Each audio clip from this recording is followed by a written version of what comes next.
So what is OurCare? It's a pan-Canadian conversation first and foremost, with everyday people about the future of primary care.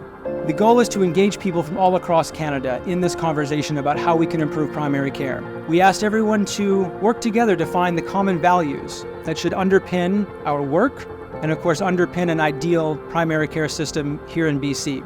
We'll get to some recommendations that we will hope will serve as a guide to primary care leaders, our politicians, and of course members of the public who will be part of advocating for what we want in terms of transformation in primary care.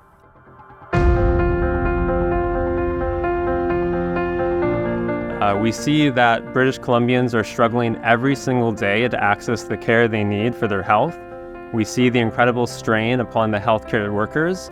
We believe that primary care in British Columbia must be accessible, equitable, and sustainable to start with.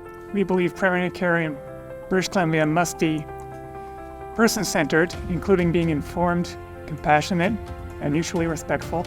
We ask that provincial and territorial governments commit to expanding community healthcare centers to enable all British Columbians to have access to primary care via the health centers. Our provincial healthcare authorities should establish a central medical data platform for clinicians that is accessible province-wide and interoperable with diverse EMRs. The BC government and the patient organization draft and implement by 2025 a comprehensive primary healthcare charter.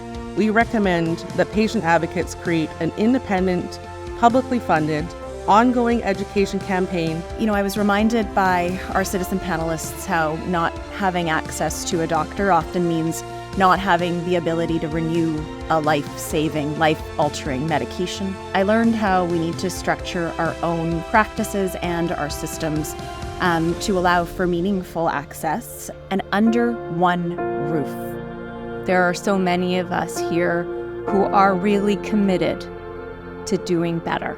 Equity is a core value. Equity, accessibility, inclusion, universality. And I see that reflected in the recommendations. Every panel has actually recommended expansion of coverage. Because so many of us are committed and engaged at this point, and because of people like you and yourselves, that we will get to better. So thank you so much for your commitment today.